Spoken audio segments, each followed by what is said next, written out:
Saya ada satu cerita bagaimana sedekah juga menjaminkan husnul khatim. Ada seorang, termasuk seorang pendakwah, seorang ulama berdakwah di kota Madinah, cukup terkenal. Beliau pernah menyampaikan sebuah cerita, peristiwa, satu cerita peristiwa bersama dia sendiri. Kata beliau, saya pernah bermimpi.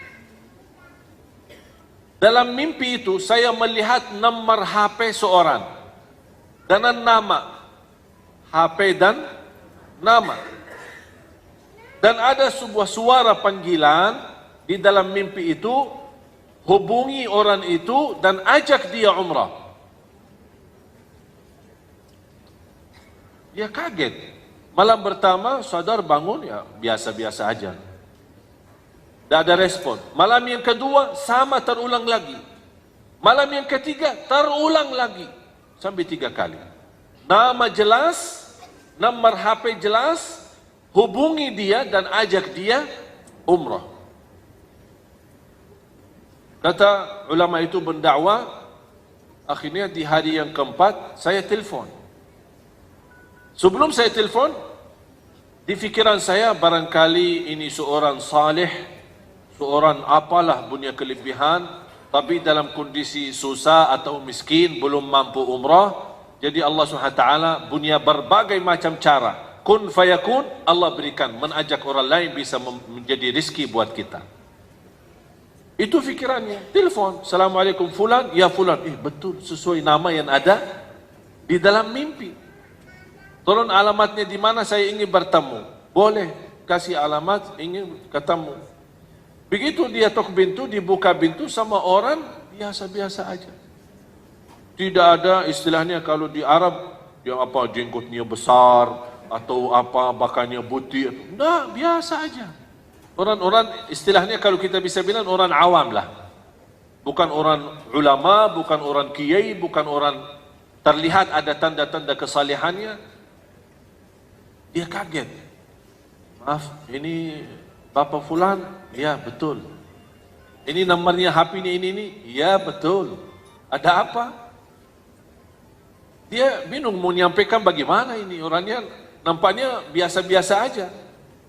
Habis itu karena ini sudah mimpi dan itu ada pesan, dia sampaikan. Jujur saja saya melihat mimpi 3 kali. Diperintahkan, diajak kamu umrah. Dan bukti ini nomor HP dan ini nama. Kata beliau sebentar. Masuk ke dalam, balik lagi. Boleh ajak saya umrah, tapi ada satu syarat. Dia tinggal di Madinah. Satu syarat. Hari ini berangkat dan pulang hari ini. Itu syaratnya. Dia kaget. Nampaknya orang biasa aja. Kayak ini dah mau lama. Kalau orang saleh biasanya suka lama. Suka lama di tanah suci, mau apain? Keburu pulang. Kalau ada umrah bisa 1 tahun umrah, ya enak daripada 9 hari travel kan. Mau nggak 1 tahun umrah?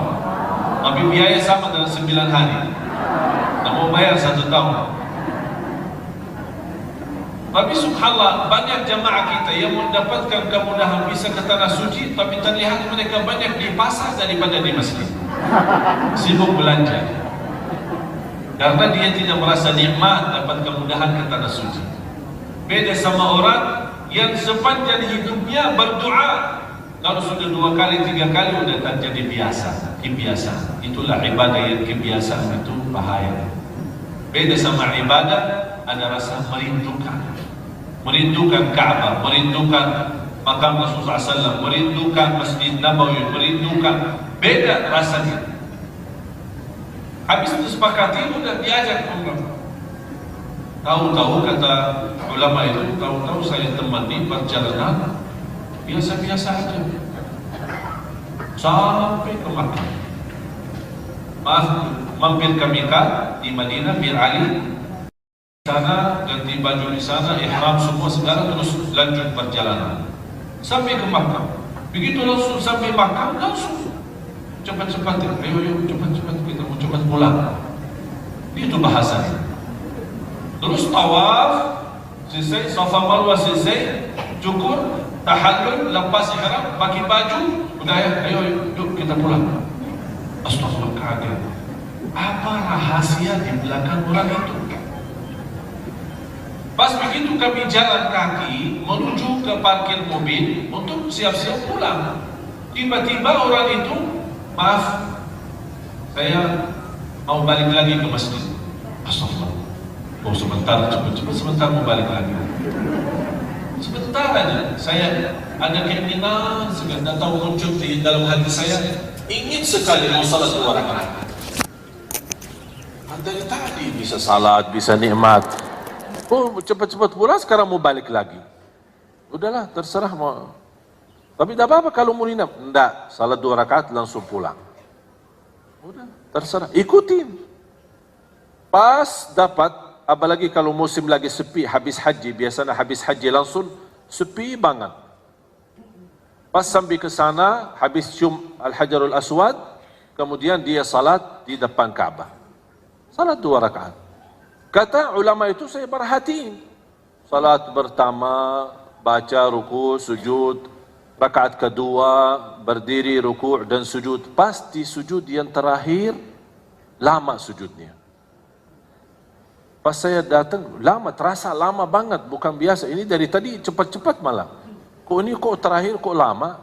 Oh barangkali mau berdoa. Tapi terlihat lama, bukan biasa. Didekatin, digerakkan, ternyata sudah meninggal dunia. Allah subhanahu wa ta'ala.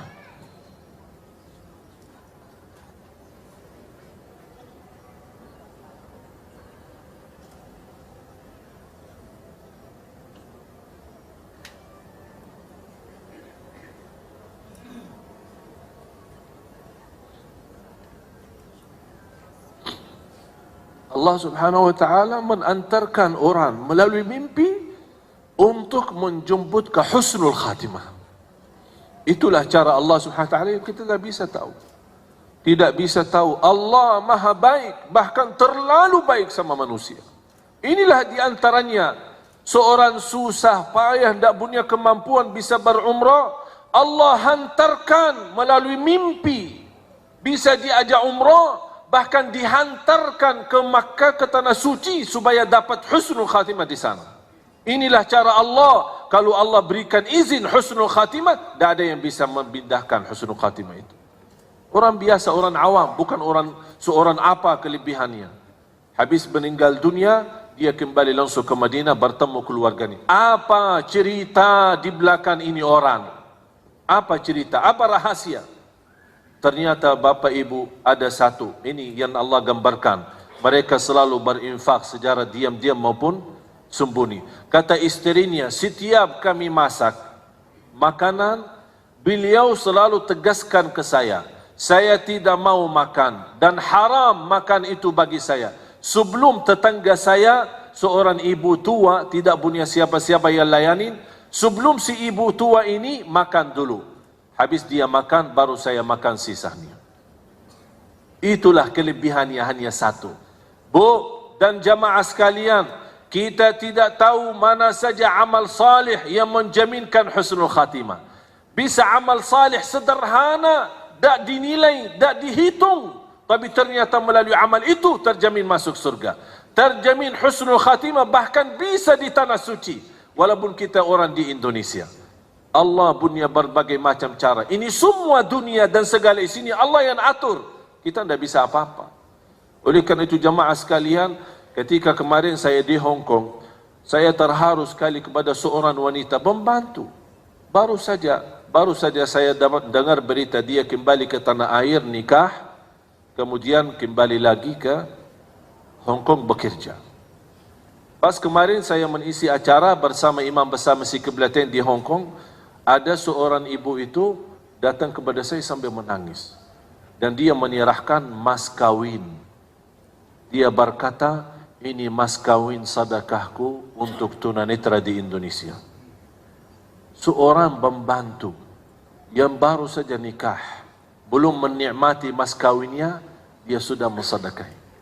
Bahkan ada satu lagi, di antara mereka yang menjadi tenaga kerja. Mereka pergi ke sana tinggalin keluarga istri karena dia butuh mencari nafkah dan rezeki. Dia mengikhlaskan gaji 1 tahun. Dan dia mohon kepada saya, mohon diterima. Saya berdoa, ya Allah, mohon diterima mereka ini. Inilah kadang-kadang jamaah sekalian, ada amal salih yang kita tidak pernah hitung, tidak pernah kita fikirkan. Tapi ternyata melalui amal salih itu bisa membahagiakan orang lain, bisa berguna bagi orang lain. Wallahi, dengan kun fayakun, Allah berikan pahala yang begitu luar biasa.